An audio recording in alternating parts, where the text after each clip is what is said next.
Investing 101. If you don't know me, I'm Robert Samuel Kaysen. I go to George Mason. I'm an accounting and finance student, minoring in business analytics, and I love investing. I love financial freedom. I plan on being a millionaire by the age of 35, retiring by roughly around 40, depending how I'm feeling. It's going to be all optional to me. But no cuts, no edits. Let's get into it. I'm going to break down the Investing 101 from my experience. And I started roughly 2.5 years ago, almost 3 years ago now. I've read multiple finance books and just discipline mindset books. I've roughly made my portfolio on my investment account has profited 20% so far, and I've put in roughly 5,000, so I've gained 1,000 so far of all my investments. And I also have like my high yield savings account. But anyways, let's get into that Investing 101. First, you have to change your mindset. You can't think that investing is going to be a get rich quick scheme. Getting rich quick is very, very unlikely. It's very volatile. Typically when you're a day trader, you're just trying to get the scraps. And what I believe in and what I'm working for and what a lot of other people want to work for is to be guaranteed to have millions by the time they're 40, 50, 60, maybe even 70. And you just want to live a comfortable life. And I'm sure that's why you're here, and that's why I'm here to make this video. So change that mindset of you getting rich in the next month or so. Think for the future, think long term, think 10 years from now, 20 years from now, 30 years from now, how much money can compound into the S&P 500. And I'll get a little bit more into that during this video. But yeah, you got to change that mindset. You got to think long term. You got to think about when you're 30, 40, because that's where your money's really going to grow. That's how your money's really going to compound. And that's how you're going to change your life and have financial freedom and build that wealth. Now that you got that discipline in your head, this is where you got to start off with. Excuse the car.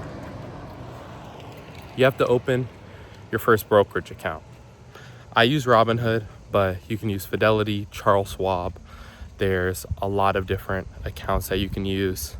But open that brokerage account and put in your information and stuff.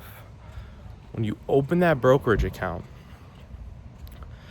and you put in all your information and things of that nature, you're gonna have all these different questions asking, like, are you investing for high returns? This is that. It really doesn't matter what you pick.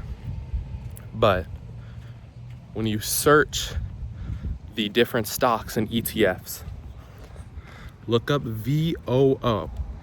That's the S&P 500. And it's an ETF, which is a share of all the 500 best companies in the USA. And I want you to pitch in as much as you can in the moment. As much money that you think you will not be affected by if you put your money in there, throw it in there. But I would truly recommend dollar cost averaging. And that's when you put a certain amount of money in each day, over time, over 10 years, or you put that money in each month or each week, and it will average out from the stock or share or ETF going up and down. You'll just get that average. So you'll be buying at the highs and you'll be buying at the lows, hence dollar cost averaging. And it's amazing. It's really amazing doing this. And the more money you put in, the more it's going to compound, the more that money's going to grow and just roll in like a snowball. It's basically like a snowball effect. You put $100 in. Typically with the VOO, the annual percentage back is roughly 10%. So if you put $100 in, boom, $10 for a year. Now imagine if you put $100,000 in there, you're gonna get flipping $10,000. But there's a lot of other shares. Like, you don't have to just get VOO. I buy shares of Nvidia, Amazon. Those are companies that I believe will be great 30 years from now, 40 years from now, 50 years from now. And I do research as well to pick out my stocks and figure out what ETF is best for me. I recently got into international ETFs, VXUS, because I was so stuck in the mind that not only I'm a little biased that the US is like the best country in the world, has the most money and stuff, highest GDP. I'm pretty sure they have the highest GDP, but I'm investing internationally now. And I'm dollar cost averaging, pitching that in, because this ETF is VXUS. Look that up in your brokerage account. You already downloaded it. And it's the top 500 or 5,000 international companies. So you got to think 30 years from now, 20 years from now.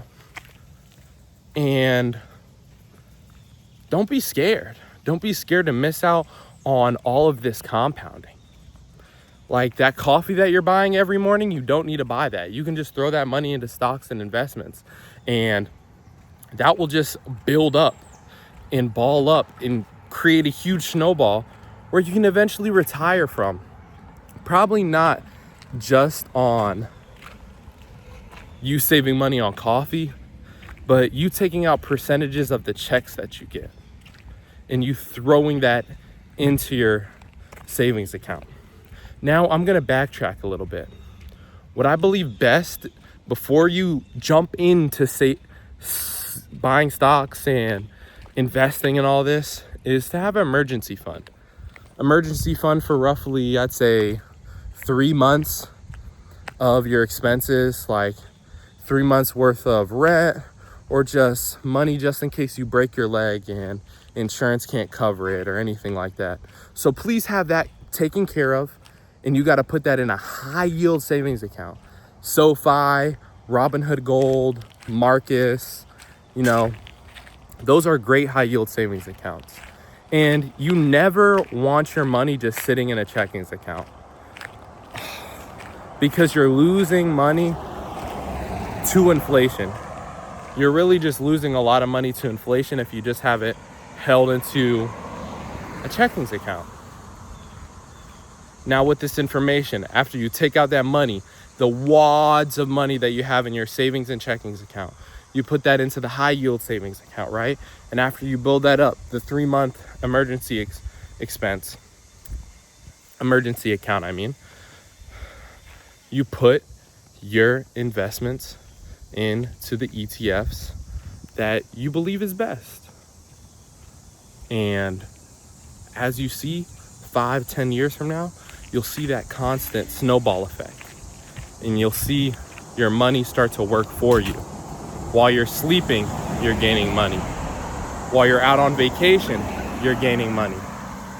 You're just gonna constantly build and build and build and build. Oh my God, there's this like twig on me. I got it off. But yeah, you're gonna keep on building. And it's probably gonna be one of the best things that you can do for your life besides your health. Health is wealth. Health should always be your number one worry. But yeah, this is really how you're gonna build wealth. I hope I broke that down to you well. And you keep on gaining skills and go to school. It doesn't have to be college. It could be trade school, or just do a course. Learning skills is another investment. It doesn't just have to be in your brokerage account. Putting time for yourself and your mental health, that's an investment.